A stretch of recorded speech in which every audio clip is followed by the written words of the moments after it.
Carbon भी इनके लिए हम कहते हैं। और इसमें दो चीज़ें इम्पॉर्टेंट हैं। One is the carb, carb means carbon,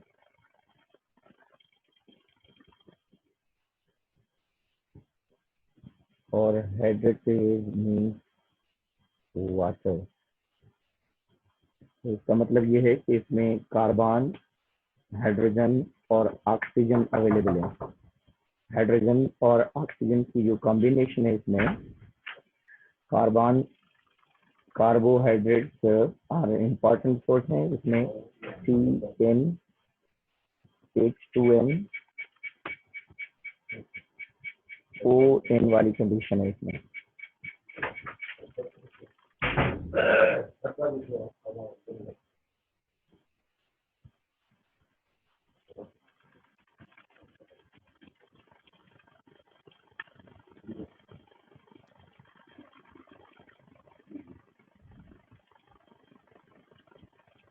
carbohydrate में क्या होता है, कार्बन, हाइड्रोजन और ऑक्सीजन। हाइड्रोजन और ऑक्सीजन की जो कॉम्बिनेशन होती है 2:1, ऐसे जैसे वाटर में पाई जाती है H2O के लिहाज से। तो इसकी कॉम्बिनेशन में carbohydrates are an important source of energy, that are the direct source of energy.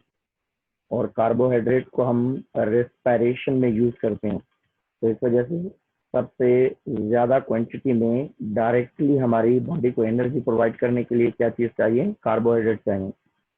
They are organic compound. Organic compound क्यों कहते हैं, क्योंकि इसमें कार्बन और हाइड्रोजन दोनों पाए जाते हैं। इस वजह से कार्बोहाइड्रेट में कार्बन, हाइड्रोजन और ऑक्सीजन, ये तीनों चीज़ें अवेलेबल होती हैं इसके अंदर। हाइड्रोजन और ऑक्सीजन की क्वांटिटी क्या होती है, 2:1। 2:1 का मतलब क्या है कि जहाँ पे एक ऑक्सीजन होगा उसके कंपैरिजन में आप 2 हाइड्रोजन रखेंगे। ऑक्सीजन 1 होगा तो हाइड्रोजन 2। और इसका रेशो इस तरीके से होता है जैसे वाटर में H2O वाली कंडीशन है। H2O मीन्स 2 हाइड्रोजन और 1 oxygen. It may also be found attach with the lipid, या प्रोटीन्स के साथ भी इसको हम ऐड करते हैं कॉन्जुगेटेड मॉलिक्यूल की फॉर्म में। जैसे ग्लूकोज और लिपिड अटैच हो तो ग्लाइकोलिपिड, ग्लूकोज और प्रोटीन्स अटैच हो तो ग्लाइकोप्रोटीन्स का हम नाम देते हैं। बेटा कार्बोहाइड्रेट जो बने हुए हैं, कार्बोहाइड्रेट, तमाम कार्बोहाइड्रेट जो भी हैं, कार्बोहाइड्रेट जो हैं ये ऑर्गेनिक कंपाउंड्स हैं और ये बायोमोलिक्यूल्स हैं। बेटा इनकी सिंथेसिस वाला जो प्रोसेस है, कार्बोहाइड्रेट की सिंथेसिस का प्रोसेस हमारी बॉडी के अंदर नहीं होता। ये ऑटोट्रॉफिक ऑर्गेनिज्म, जो कीमोट्रॉफिक या ऑटोट्रॉफिक ऑर्गेनिजम्स होते हैं, वो ज्यादातर इस प्रोसेस को डेवलप करते हैं। जैसे फोटोसिंथेसिस में ग्लूकोज बनता है। Carbohydrates usually synthesized by autotrophic organisms. तो हम इन कार्बोहाइड्रेट को यूटिलाइज जरूर करते हैं मगर हम सिंथेसाइज नहीं कर सकते। सिंथेसाइज करने के लिए प्लांट के अंदर एक प्रोसेस पाया जाता है, that process is known as a photosynthesis. और उस फोटोसिंथेसिस वाले प्रोसेस में हमारे पास जो है ग्लूकोज या सक्रोज की फॉर्मेशन होती है। और उसके बाद जो है बेटा ये देखें कि जो फोटोसिंथेटिक ऑर्गेनिजम्स होते हैं उनके पास क्लोरोप्लास्ट पाया जाता है for the synthesis of carbohydrate. Chloroplast green जो है कलर देने वाला एक पार्ट है, सेल के अंदर पाया जाता है। और ये प्लांट सेल के अंदर, अल्गी सेल के अंदर ये कॉमनली पाया जाता है। तो कार्बोहाइड्रेट जो है जो बने हुए हैं उनका एक छोटा सा यूनिट होता है जिसको हम मोनोमर कहते हैं। कार्बोहाइड्रेट का जो मोनोमर है, और we can say the micro molecule है, जो that is monosaccharide.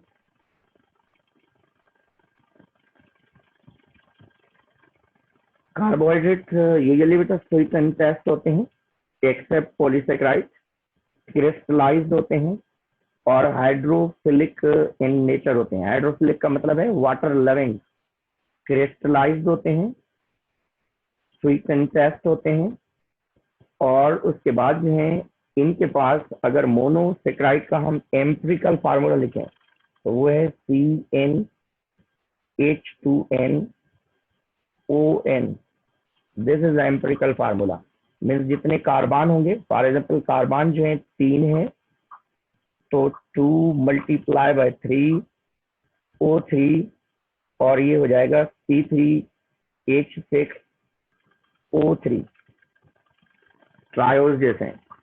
और इसी तरीके से C4 और C4 2 मल्टीप्लाई बाय 4O4 और C4H8O4।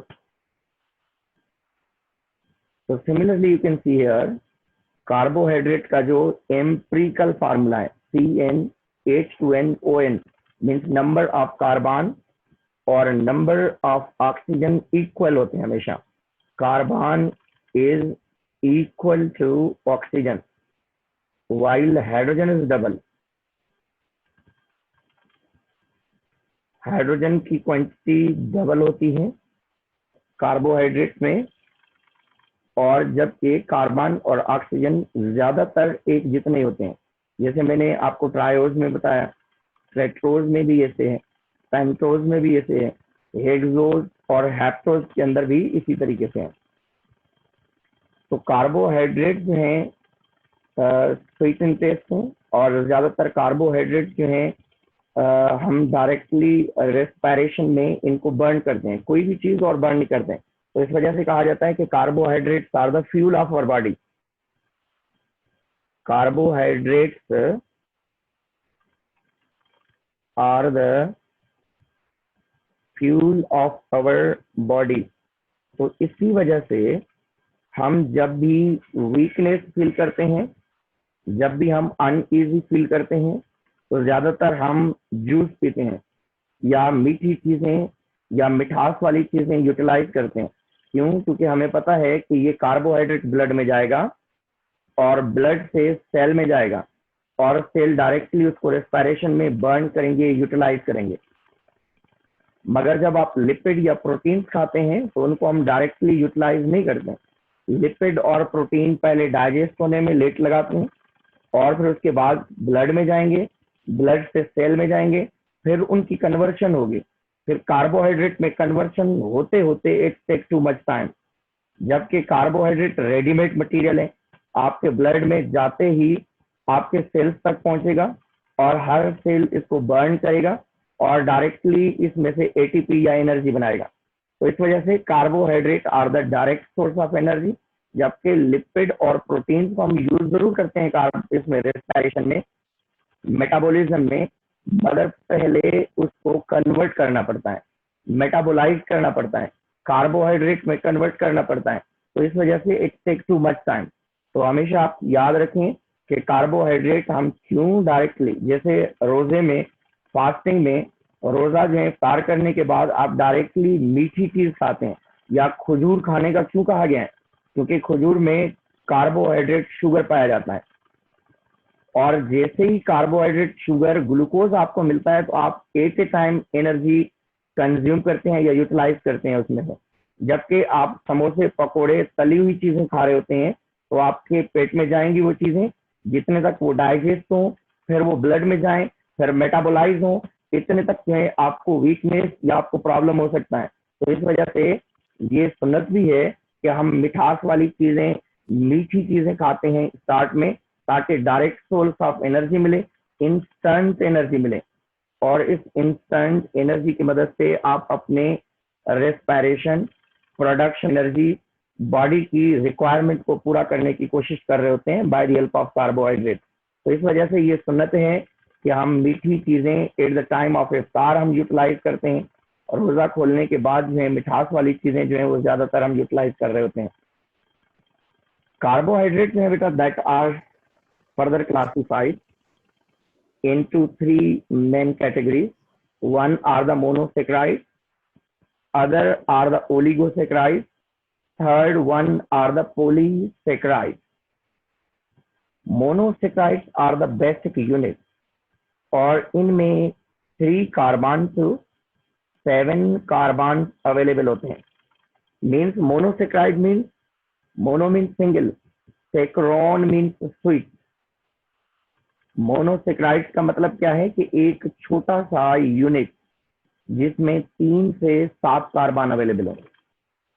और दूसरी चीज जो ओलिगोसेक्राइड्स और पॉलीसेक्राइड्स है madam, oligosaccharide and polysaccharides that show the number of unit. Monosaccharide 1 unit है, ओलिगोसेक्राइड और पॉलीसेक्राइड्स हैं बहुत सारे यूनिट्स हैं। मोनोसेक्राइड 1 यूनिट है बेटा। मोनोसेक्राइड में 3 से 7 कार्बन वाले यूनिट पाए जाते हैं। 3 कार्बन वाले के लिए मैंने क्रम लिखा था, या आप लिख सकते हैं इस जगह पे C3H6O3 वाला यूनिट होगा तो that is a triose. C4H8O4 वाला यूनिट होगा तो टेट्रोज। C6H10O5 वाली कंडीशन होगी तो पेंटोज। और C6H12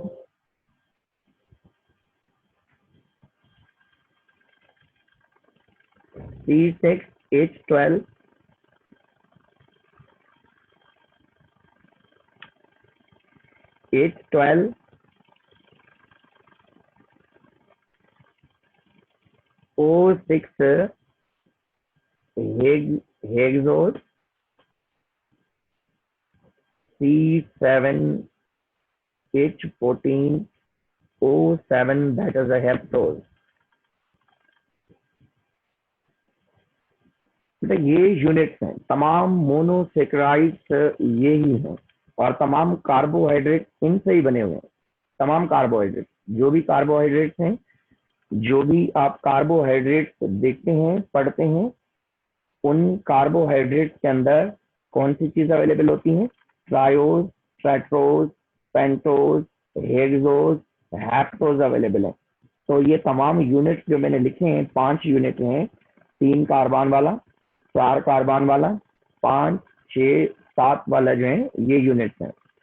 तो तमाम कार्बोहाइड्रेट्स जो भी हैं उनके अंदर ये यूनिट्स हैं। 1, 2, 3, 4, 5 यूनिट्स हैं। कार्बोहाइड्रेट, जैसे मैंने स्टार्ट में कहा कि कार्बोहाइड्रेट जो है स्वीट एंड टेस्ट हैं। Similarly you can say monosaccharides are the unit, all monosaccharides are sweet and taste, all are white, crystallize, sweet and taste होते हैं और they are soluble in water. जैसे आप ग्लैक्सोज डी पानी के अंदर डालते हैं तो किस तरीके से डिजॉल्व हो जाता है, या उसके बाद जो है जो मीठी चीजें होती हैं ज्यादातर आपके पास डेट, खजूर है या ऐसी चीजें, तो उनके अंदर भी ये कार्बोहाइड्रेट्स पाए जाते हैं। कार्बोहाइड्रेट जो है हम डायरेक्टली बर्न करने हैं और इस वजह से हमें एनर्जी मिल रही है। मोर कॉमन और इम्पॉर्टेंट जो कार्बोहाइड्रेट हमारे पास मोनोसेक्राइड में पाए जाते हैं, one is the glucose, other one is a fructose, third one is galactose. All are the hexose sugar. All are the hexose sugar है बेटा ये। C6H12O6 इनका फार्मूला हम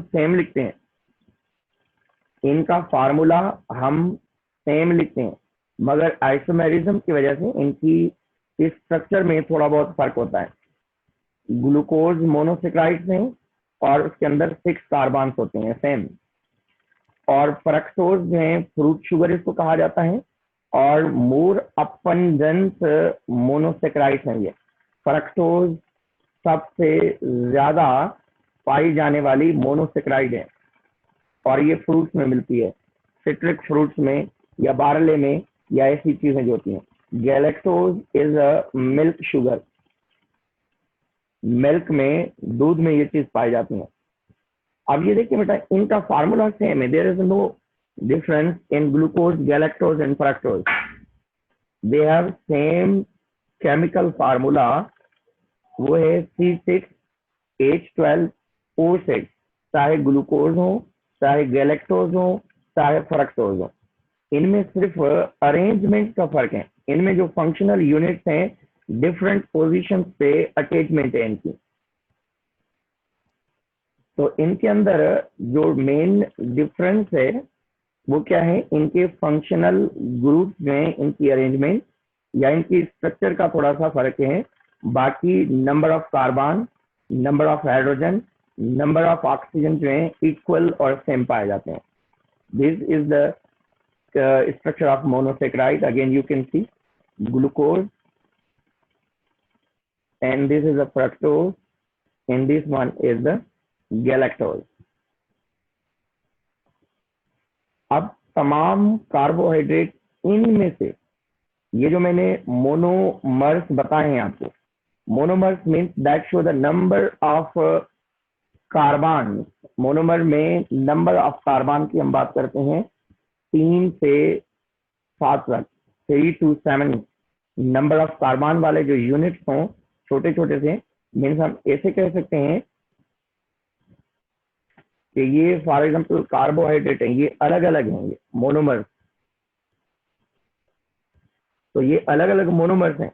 इन मोनोमर्स को अगर हम आपस में जोड़ें या ऐड करें तो इनमें से फर्दर जो है ओलिगोसेक्राइड्स या पॉलीसेक्राइड्स बनेंगे। एक एक यूनिट को आप नाम दे रहे हैं। फिर यूनिट की हम बात करें कि भाई ये यूनिट जो है 3 कार्बन वाला यूनिट है, 4 कार्बन वाला यूनिट है, 5 कार्बन वाला यूनिट है, 6 कार्बन वाला यूनिट है या 7 कार्बन वाला यूनिट है।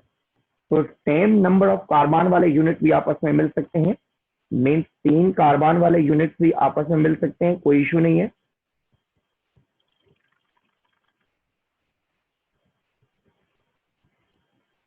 ये कार्बन यूनिट की मैं बात कर रहा हूँ, मोनोसेक्राइड की। या उसके बाद ज्यादातर पेंटोज और हेक्सोज शुगर ज्यादा पाई जाती है हमारे पास में। पेंटोज मीन 6 कार्बन वाले ये यूनिट्स हैं। तो ये क्या बन रहे हैं, पॉलीमर्स बन रहे हैं। एक एक यूनिट को आप मोनोमर का नाम दे रहे हैं। एक एक यूनिट, ये देखें ये एक मोनोमर है, ये फॉर एग्जाम्पल C3H6O3 है, ये C4H8O4 है, ये C5H10O5 है, ये C6H12O6 है, ये C7 और ये इस तरीके से। अब ये वाले यूनिट आपस में मिले, ये वाले मिले, ये मिले या इनके सिमिलर मिले या डिफरेंट भी हो सकते हैं, जरूरी नहीं है कि एक टाइप के हों बस, या ट्रायोज हो या टेट्रोज पेंटोज। तो ट्रायोज के साथ टेट्रोज भी हो सकता है, पेंटोज भी हो सकता है, हेक्सोज, मगर ज्यादा सारे जो यूनिट्स हमें मिलते हैं वो हेक्सोज वाले मिलते हैं। बेटा ओलिगोसेक्राइड की अगर हम बात करें, oligo means few, saccharon means sweet, ये भी स्वीट एंड टेस्ट होते हैं। तो मोनोसेक्राइड और ओलिगोसेक्राइड स्वीट एंड टेस्ट, जबकि पॉलीसेक्राइड में टेस्टलेस होते हैं। पॉलीसेक्राइड टेस्टलेस होते हैं और वो पानी के अंदर भी सॉल्युबल नहीं होते, मगर सारे के सारे हाइड्रोफिलिक वाटर लविंग हैं। व्हेन टू डिफरेंट मोनोसेक्राइड्स मिले। अब इसमें हम बात करेंगे यूनिट की, इसके अंदर हम बात करते हैं यूनिट की। अगर 2 यूनिट आपस में लगे या 2 से ज्यादा यूनिट, इस तरीके से अगर 2 यूनिट हैं तो that's known as a disaccharide. अगर ज्यादा यूनिट हैं तो उसको हम नाम देते हैं कि वो है डेक्स्ट्रेन। डेक्स्ट्रेन इसमें कितने, ओनली 2 यूनिट, 2 मोनोसेक्राइड और इसमें कितने 3 to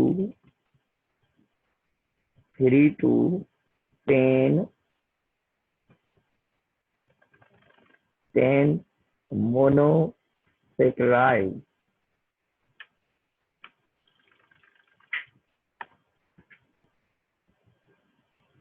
अगर 2 यूनिट मिले तो डाइसेक्राइड, अगर 2 से ज्यादा मिले,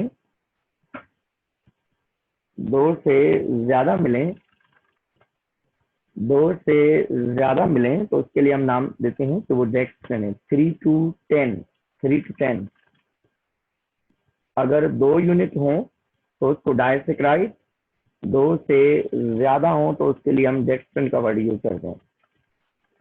अब जो ओलिगोसेक्राइड्स हैं, oligos means few, saccharon means sweet, combination है ये।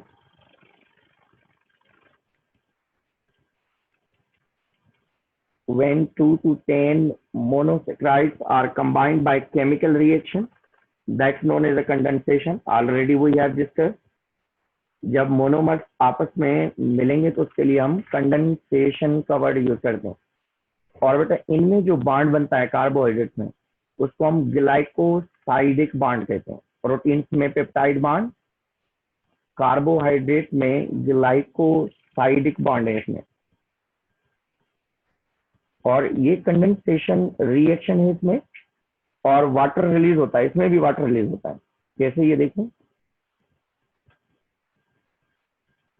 इसमें भी एक मोनोमर जब दूसरे मोनोमर के साथ ऐड होगा तो इसमें से OH आयन रिलीज होगा और इसमें से हाइड्रोजन आयन, और ये आपस में ऐड होंगे तो इसमें से बनेगा H2O, और ये आपस में ऐड हो जाएगा। This is known as a disaccharide. 2 unit अगर आपस में मिले तो डाइसेक्राइड,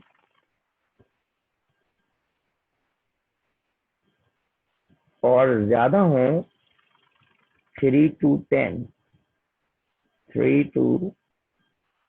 तो उसके लिए हम वर्ड यूज करेंगे डेक्सट्रेन।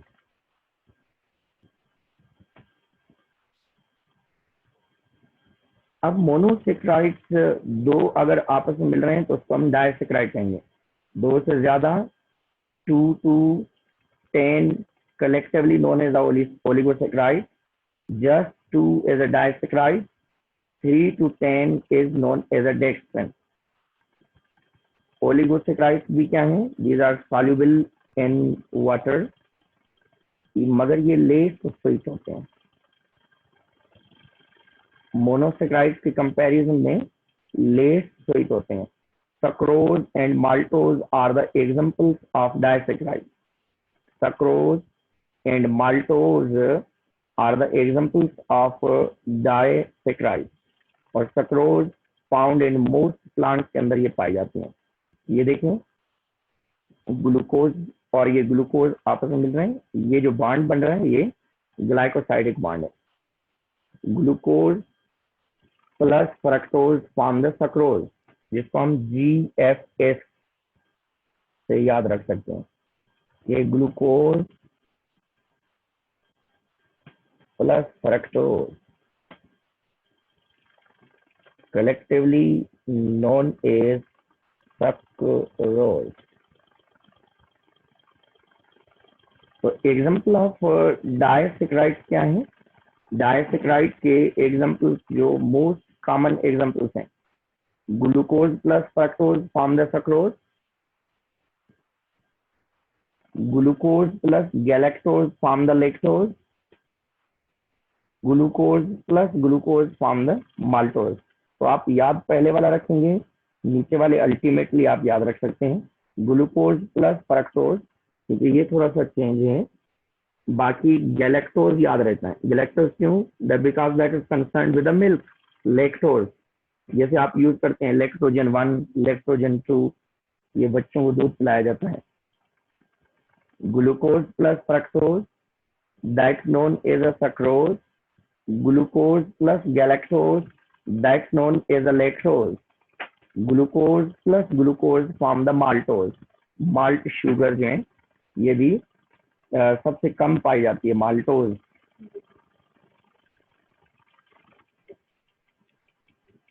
This is a glucose.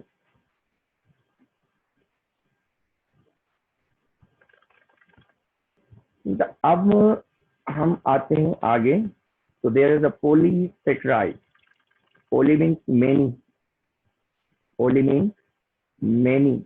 जब 3 से ज्यादा यूनिट, मीन्स जैसे आप तस्वीर बनाते हैं, 10 से ज्यादा आप मीन्स 99 यूनिट्स मिला रहे हैं आप, या जो है 33 हैं।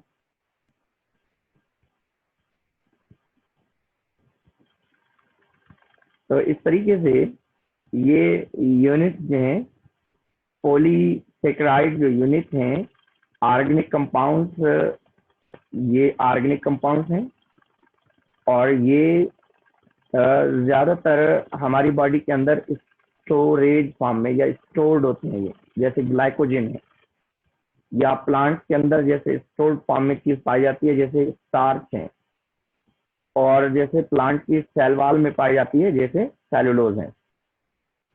बेटा ये पॉलीसेकेराइड में ये टेस्ट लेस होते हैं, इनका टेस्ट नहीं आता हमें, और ये पानी के अंदर डिजोल्व भी नहीं होते हैं। जैसे आप पेपर ले लें, पेपर इज अ सेलुलोज, आप पानी के अंदर डाल दें, सारी रात पड़ा रहेगा मगर वो डिजोल्व नहीं होगा। वाटर एब्जॉर्ब जरूर करेगा मगर वो डिजोल्व नहीं होगा, ऐसे जैसे शुगर डिजोल्व हो जाती है।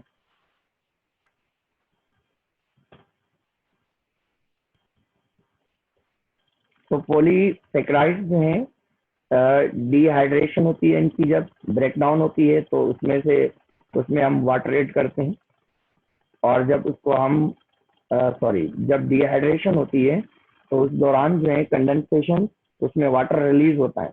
और पॉलीसेकेराइड्स में हमारे पास 3 कॉमन टाइप के पॉलीसेकेराइड्स पाए जाते हैं। One is the starch, other one is the glycogen, and other is the polysaccharide. Starch it is storage form of glucose है ये, और ये प्लांट की सेल वॉल में पाए जाते हैं। स्टार्च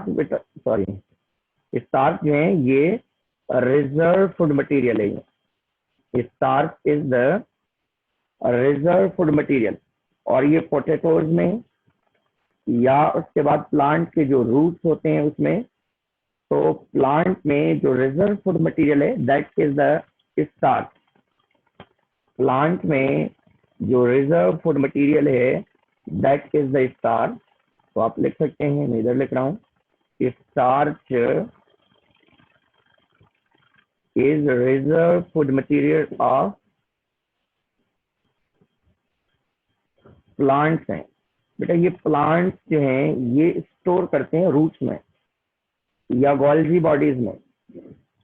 रूट्स के अंदर जो है ल्यूकोप्लास्ट में, और सेल्स के अंदर गोल्जी बॉडीज में स्टार्च। और इस स्टार्च के अंदर बेटा 2 चेन्स होती हैं, एक को हम अमाइलोज कहते हैं जो स्ट्रेट चेन है, मैं आप दिखा रहा हूँ आगे है, और दूसरी ब्रांच चेन होती है जिसको हम अमाइलोपेक्टिन कहते हैं।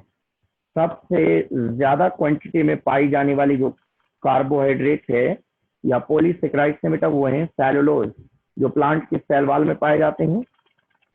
तमाम प्लांट की जो सेल वॉल बनी हुई होती है वो सेलुलोज से बनी होती है। सेलुलोज जो है उसके अंदर एक चेन होती है जिसको हम अमाइलोज चेन कहते हैं, जबकि स्टार्च और ग्लाइकोजन में 2 चेन्स होती हैं। One is the amylose and other is the amylopectin. One is the amylose and other is the amylopectin. Amylose वाली जो चेन है स्ट्रेट होती है, अमाइलोपेक्टिन जो चेन है वो ब्रांच होती है। ग्लाइकोजन एनिमल स्टार्च भी कहा जाता है इसको। ग्लाइकोजन, क्योंकि स्टार्च और ग्लाइकोजन में कोई स्ट्रक्चर में फर्क नहीं होता, मगर 2 अलग जानदार के अंदर डिपोजिशन चेंज हो रही है, इस वजह से इसका नाम अलग है। अब देखें इस जगह पे चेन दिखा रहा हूँ, ये देखें, ये ओलिगोसेकेराइड्स हैं। ये दिस इज अ माल्टोज,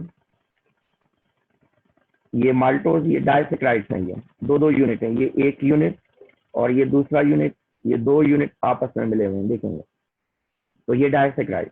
2 से ज्यादा यूनिट्स हैं इसमें, 1 2 3 4 5, 10 तक ये यूनिट हो सकते हैं, या 3, ये 3 यूनिट्स हैं, ये जो है 4 यूनिट्स हैं।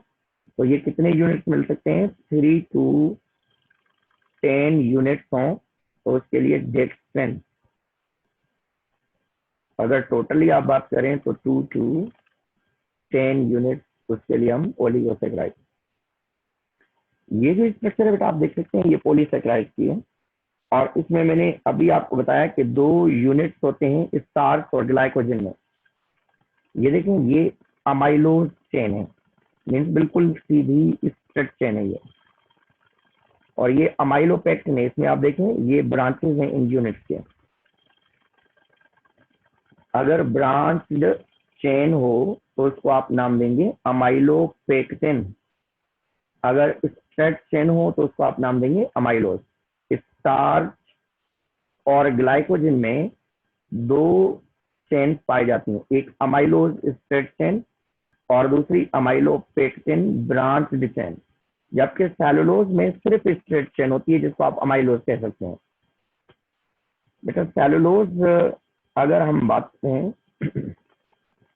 तो सेलुलोज के थ्रेड्स होते हैं, ऐसे धागे होते हैं इस तरीके से, और इनकी अरेंजमेंट इस तरीके से होती है सेल वॉल में। ये मैं सेल वॉल की बात कर रहा हूँ, दीज आर द सेलुलोज, और इस अरेंजमेंट को हम क्रिस क्रॉस अरेंजमेंट भी कहते हैं। This is known as a criss cross arrangement. Starch long term energy storage substance है प्लांट के अंदर या ऑटोट्रॉफ के अंदर। सेलुलोज सेल वॉल बनाता है ये, और ये स्ट्रेट चेन से बना होता है। ग्लाइकोजन जो है stored food material of animal है, ये हमारे पास लिवर में या सेल्स के अंदर भी स्टोर होता है, मसल्स के अंदर भी, जबकि ये बैक्टीरिया में भी पाया जाता है, फंगस में भी अवेलेबल है ये। अब स्टार्च के करेक्टर अगर आप देखना चाहें तो starch storage form of carbohydrate in plants में बेटा ये सीरियल्स में पाया जाता है। सीरियल्स मीन्स वो प्लांट जिनके सीड को हम ग्राइंड करें और उनमें से फ्लोर आटा बने तो उनको सीरियल क्रॉप कहा जाता है। जैसे आपके पास जो है कॉर्न है, ये से व्हीट है, राइस है, तो ऐसे तमाम प्लांट्स का ग्रुप जिसमें जिनके सीड को हम ग्राइंड करें, कुछ सीड ऐसे होते हैं जिनको हम ग्राइंड करते हैं तो उसमें से फ्लोर मिलता है, और दूसरे सीड ऐसे होते हैं जिनको हम ग्राइंड करते हैं तो उनमें से ऑयल मिलता है। मगर ऐसे प्लांट जिनके सीड को हम ग्राइंड करें और उनमें से फ्लोर आटा मिले हमें, तो उनको हम सीरियल्स कहते हैं। तो व्हीट है, कॉर्न है, या रूट्स हैं, या ट्यूबर्स होते हैं, या पोटैटोज हैं, या कैसावा, या डिफरेंट टाइप के अदर जो प्लांट्स हैं उनके पास स्टार्च पाई जाती है। स्टार्च की जो एबिलिटीज या स्टार्च करेक्टर्स अगर हम देखें, एबिलिटी टू एब्जॉर्ब वाटर तो जरूर है स्टार्च में, मगर स्टार्च पानी के अंदर डिजॉल्व नहीं होता। In uncooked stage insoluble in cold water है ये। टेम्पररी सस्पेंशन बनाता है because of polymer, doesn't change the boiling point और freezing point of the liquid, और ये रिवर्सेबल होता है। ये दोबारा ये स्ट्रक्चर आप देख सकते हैं, ये अमाइलोज की एक स्ट्रक्चर बनी हुई है, और ये अमाइलोपेक्टिन। स्टार्च दोबारा देख लें, स्टार्च और ग्लाइकोजेन इन दोनों में 2 चेन्स हैं ये, one is amylose and is amylopectin, जबकि जो सेलुलोज है उसके अंदर सिर्फ एक स्ट्रेट चेन पाई जाती है। Just you can see this structure, this is the structure of plant leaf, और प्लांट लीफ से प्लांट सेल लिया गया है, और प्लांट सेल की सेल वॉल दिखाई गई है। सेल वॉल में ये जो स्ट्रक्चर दिखाई गई है उसको आप देख सकते हैं, ये स्ट्रेट एक फाइबर बनाया गया है। एक एक फाइबर जो बनता है सेलुलोज का, ये वाला जो थ्रेड आपको नजर आ रहा है, ये वाला, ये माइक्रोफाइब्रिल्स का बना होता है। कितने माइक्रोफाइब्रिल्स बेटा? 80 माइक्रोफाइब्रिल्स जब मिलते हैं तो एक सेलुलोज का थ्रेड बनता है, 80 माइक्रोफाइब्रिल के थ्रेड्स जब आपस में मिलते हैं तो उनमें से एक थ्रेड बनता है जिसको आप सेलुलोज का नाम देते हैं। ह्यूमन के नॉट डाइजेस्ट इट, और ये जो इस पगोल आप पीते हैं that is the cellulose. Pure form of cellulose is the carton. Carton seed, carton जो आप लेते हैं that is the pure form, या इस पगोल जो आप यूज करते हैं दैट इज द सेलुलोज।